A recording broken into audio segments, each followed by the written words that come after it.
Meron ng malakas na kalaban si VP Sara sa 2028. Akalain mo tabla sila sa survey.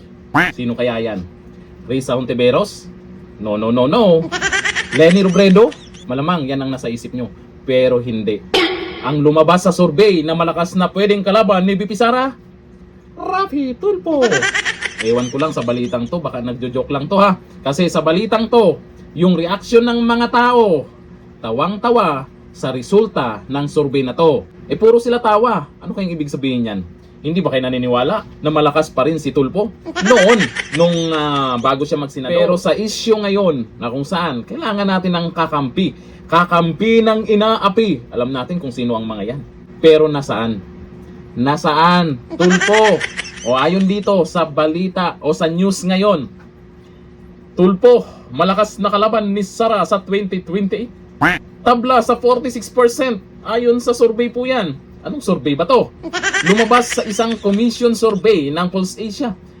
Ipinapakita ng resulta na posibleng maging mahigpit ang laban sa pagitan ng dalawang personalidad kung saan si Tulfo ay itinuturing na lumalakas ang national appeal.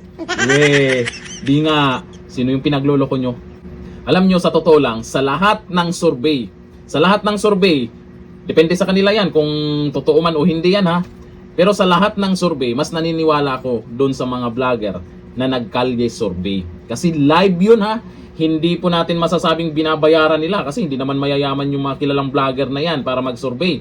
Live pa. At yung tinanungan dyan sa kalye survey nila, pinaliwanag kung bakit si Duterte, kung bakit si Leni. Pero napapansin ko sa lahat ng kalye survey, Duterte pa rin ang pinili nila. Ewan ko lang bakit nagkaganito.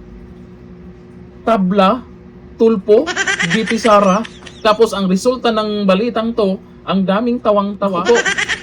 Wag na. Wag nyo nang subukan pa. Baka yung mga Tulfonatics, iiyak pa. Sa regional breakdown, nangingibabaw si VP Sara Duterte sa Mindanao. Ito, tama to. 90% versus 9% lang kay Raffy Tulfo Sa Visayas, 64% versus 32%. Posible talaga na yan ang maging resulta.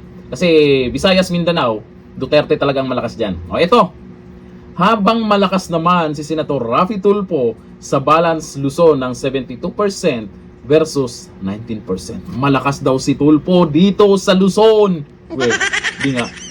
Sa Metro Manila, tabla rin ang dalawa sa 42% habang sa Class D voters ay halos dikit din ang laban, 48% sa kay Duterte at 47% kay Tulfo. Sa Manila lang yun. Bakit ba pagdating sa eleksyon, Manila lang ang bibilanging boto? Kung dito, pwede nating paniwalaan to.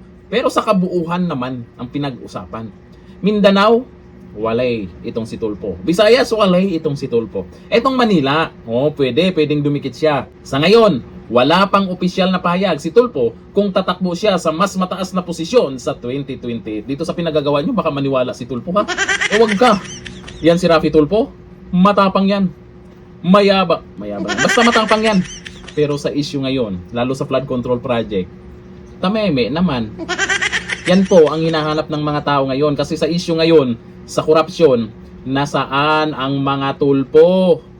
Bakit nakakabingi ang katahimikan nyo? Raffy Tulfo, ano ne?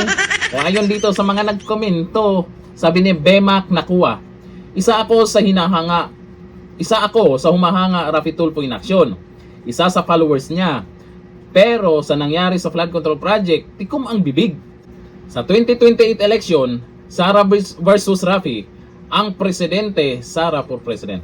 Si Sara pa rin yung pinili niya. Followers pa to ni Raffy Tulfo in action Sabi ni Richel Conus, kahit senador baka alanganin na yan sa susunod. Oo nga, yung isang Tulfo nga, di ba? Laglag.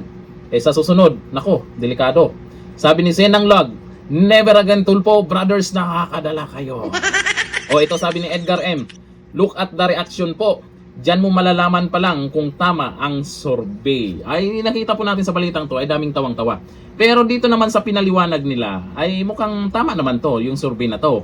Na ilang porsyento sa Mindanao, sa Visayas. Yun nga lang, ang naka-headline po dyan na tabla, malamang dito lang yan sa Metro Manila. Possible, baka sa isang barangay lang yan, pwedeng tumabla. Pero kung kabuuan, landslide talaga. Alam naman natin ang mga Pinoy, kung sino yung sinisiraan, yun ang kinakampihan. Hanggang dito lang, thank you. Bye-bye.